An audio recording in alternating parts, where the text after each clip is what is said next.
Thanks for tuning into another edition of STL TV Live. I'm Ivy Hartman, and joining me now in the studio is STL Winegirl, the one, the only Angela Ortmann. We are so excited to have you here. Thank you. Oh my gosh, yeah, you've made quite a splash in St. Louis. Thank you. And talk about how you got started as STL Winegirl, where all this came from.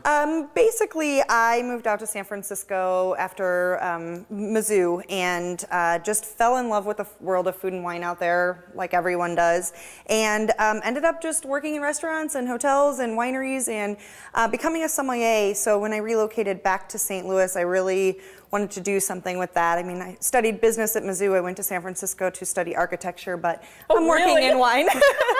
So that's way more fun. Yeah. Not sure how my dad feels about it, but that's okay. Yeah. And so I just wanted to start a business that really celebrates the passion behind food and wine, why we do it, why we love it, and taking all of that intimidation and kind of scariness that kind of comes along with it out, and really just have like direct interaction and share what I love with other people. So, for those viewers who may not know what a sommelier is, can you explain a little bit more about what that is and how you become one? Sure. So sommelier in general is just somebody who does the service of wine. It can be a very wide range of jobs, but we generally think about it in a restaurant. But there are different certifications and things that you can get from different organizations, and it's mostly just a matter of testing and blind tasting wines and really learning. There's a lot of science and such that goes into wine, and really kind of getting down deep in all of that. It's much more technical than I thought it was when I first started. Yeah, it's not easy. It's not easy to do that. But what we've, I think, in St. Louis have come to know and love STL Winegirl for is, your tweets and then your articles in Feast Magazine. Just so that, because you're out there and you're definitely keeping us on the forefront. But that's not how you started.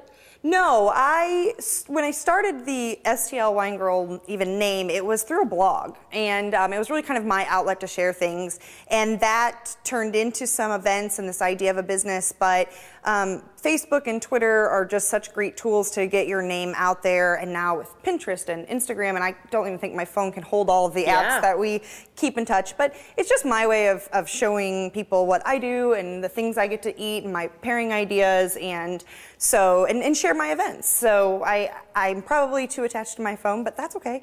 I think it's fun. I'm glad you mentioned your events, because I think what's really neat and unique is that you will actually do private events for people. Tell us more about that. One of my focused events is called an in-home tasting. So I actually prepare a 4-course menu, food and wine. I not only bring everything and cook the meal and bring the paired wines, but it's a menu that's designed around your allergies, your preferences, whatever kind of theme or anything you come up with. And then I also bring all of the dishes, all of the glasses, the silverware, the cooking. So I literally show up with the party and I leave with the party. You barely run a dishwasher. And I think the key thing is you actually get to spend time with your friends and family. When you throw a party, the person having the least amount of fun at the party is the person throwing the party, because you're making sure everybody's okay. I do that for you while teaching you about food and wine, answering questions, sharing any kind of information I have, and helping you entertain. Now, do I have to be a wine expert or aficionado to be able to throw an event like that? Absolutely not. I wouldn't have a job if everybody was an aficionado. We talk about what your comfort level is and how experienced you are, because that's the point, is to take you to a next level, to get you more comfortable, whether it be entertaining at home or in a restaurant or anything, or purchasing something from a wine shop. What's the number one thing that you get asked or you feel like you impart on people over and over again when it comes to appreciating wine?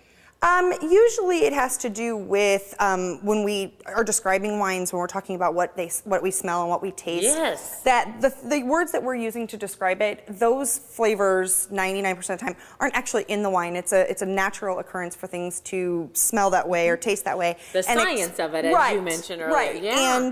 And helping people to understand that as much as that matters, because we tend to gravitate towards certain things, it's not the end all be all. It's at the end of the day, it's drink what you like, but there are ways to enjoy it more through knowing more. And there's some great options for you to enjoy wine and know more about it. Not only does STL Winegirl, Angela Ortmann, have private events, but we're going to talk a little bit more about what else she's got available to you as well. So STLWinegirl.com, or you can email her at angela@stlwinegirl.com. And you name it, every single social media outlet, Angela is on there. Actually, it's not called Angela, it's STL Winegirl. So don't look for Angela Ortmann out there. But don't go anywhere, because when we come back, she's going to tell us a little bit more. She's going to stick around, a little bit more about traveling tables, which is a lot of fun. Don't go anywhere.